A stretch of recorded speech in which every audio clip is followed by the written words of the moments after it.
in South America in the jungle can afford $4 a week. Yeah. And not everybody has to go to MD Anderson and spend millions like I did. Exactly. Yeah. You know? Yeah. And so I want to start by saying we're going to have an audited historical review of these cases. Sure. And then lead that to what happens at the next level. There's two other things that I'm on a mission on, and I'm pretty passionate about it. Donald Trump, one of the first things he did, and you can like him or hate him, but he put in a new law that has two aspects to it. One is called, the right to try, which basically says if you have terminal disease, you have the right to try something, right? Yeah. No, I think that's a great law. I'm not a fan, but I like that. Yeah. And the second one is it's in the same vein as right to try, and it is a compassionate use. Yeah. And it's very similar. But guess what's happened along the way to the party? The FDA, they don't want to enforce that bill, and in fact, they're stonewalling that bill. Of course. And they're doing everything in their power to not allow people, even if they're terminal, to try something. Yeah. So we are on a lobbying mission to go over their head to Health and Human Services and come down from the top down and say, screw you. The law was passed. Allow people access to it. Exactly. Because they're not allowing it.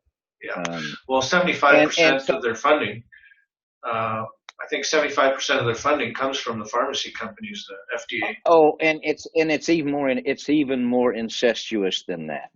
Yeah. You'll notice that a guy will leave the FDA, and a week later he's on the board of directors of Pfizer. Sure. And they're a den of thieves. Yeah, and I'm probably going to have to look over my shoulder the rest of my life, but they are not ethical. I don't believe. I agree. It's kind of a revolving door between the pharmaceuticals and the FDA, and same thing in Britain with the MHRA. Senior execs and board members of for-profit pharmaceutical companies coming and going. Yeah. Seems to be a conflict of interest there, but. Oh, there is. Where do you live? I live in Canada. Okay. And it's kind of the same here too. The regulatory bodies. It's pretty tough to do anything really outside of the box.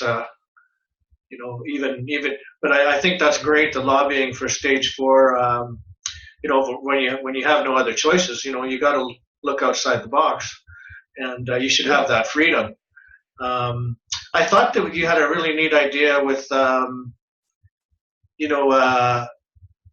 some good ideas about reaching people, or with the regulatory changes. Like, so somebody that actually puts up the money for some sort of big trial or spends the money, they might benefit. After maybe. So I can't name his name, but there is a certain former U.S. senator who's fairly powerful. And he believes in what I'm doing. And he said something to me very interesting. He said, who's the one party in the world that would stand to benefit the most by even a 1% move of the needle in cancer? And it's the United States government. Medicare and Medicaid, we're spending billions and billions and billions and billions and billions and billions of dollars on people over 65 on Medicare and Medicaid on cancer. Right. And so the United States government would have a direct cash on cash bottom line savings. So why shouldn't the United States government fund the trial? You are right.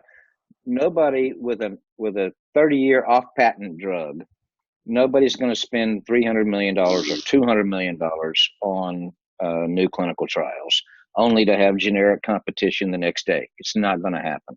Right. But there is a reason why the United States government should consider doing so. Yeah. And because they will have a direct cash on cash payback. I come from the venture business. I've even funded drug development in my career. Yeah. It's not that hard to think about the economics of it. Right. And I kind of am on a mission to see if I could get somebody interested in that as well. And that's kind of step one, is to say, is what Joe Tippins is doing, is it crazy? Is it real? Is it made up? Is he full of crap? I mean, what is it? And the only way I'm going to truly have credibility is to audit the cases. Yeah. I mean, I'm easy to audit. If anybody wants me to send them all of my PET scans before and after, I'd be happy to do so. Yeah. You know, all of my path reports, I'd be happy to send them to them. I've got copies of them.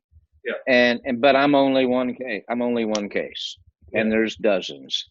So I need a credible audit of those cases before I can get even people to open their eyes and say, what else?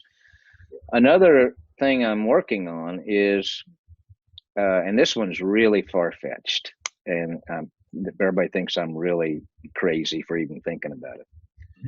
But, you know, there is an organization on this planet that at one point in time cured polio, and that's Rotary Club International. And they have millions of members, and they're decades removed from successfully killing polio.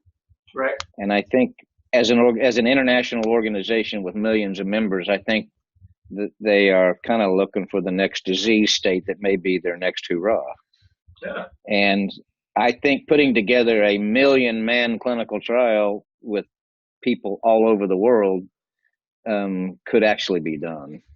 I like the way you think, Joe. You're you definitely think outside the box, which is great. Yeah. It's refreshing.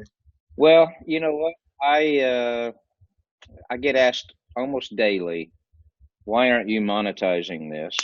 And trust me, I would love to figure out a way to make money off of this, because it actually costs me a lot of money. Yeah. A lot of time. Because I have 6-8 hours a day that I spend on this pro bono. I shouldn't feel guilty about maybe trying to make a little money off of this, since I'm spending 6-8 hours a day on it. Right. But I have, and I haven't attempted that yet. And the reason I haven't is because I don't want to, in this mission, I don't want to lose credibility. I don't want somebody to say, oh, he's full of crap and he's just trying to make a buck off of this.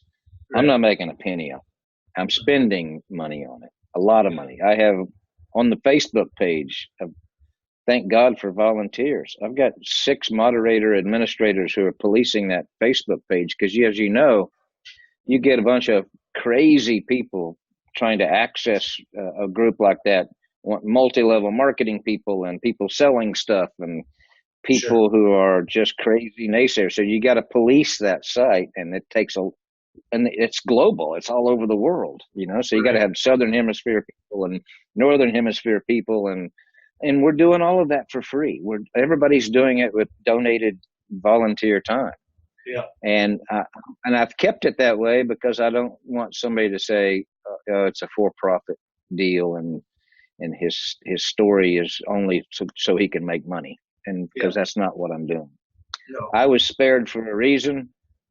And I think I owe it to the world to tell the story. And then if somebody wants to do something with it, they can. So to answer your question, you know, I hope I'm not giving somebody false hope. I will say that the preponderance of deaths are people that died within 3 to 4 weeks of starting. Okay. Which means in my mind, I think they just started too late. Because here's what the most frustrating thing I deal with is people do not want to believe this story. They think it's just too far out there, and they're not willing to take the leap and the jump until it's too late. Yeah. And then when it's real, when they're on their deathbed, then they go, you know, maybe I ought to try that. I've had 24 people call me and say, I'm not going to make it, and I wish I'd have listened to you months ago, because now it's too late.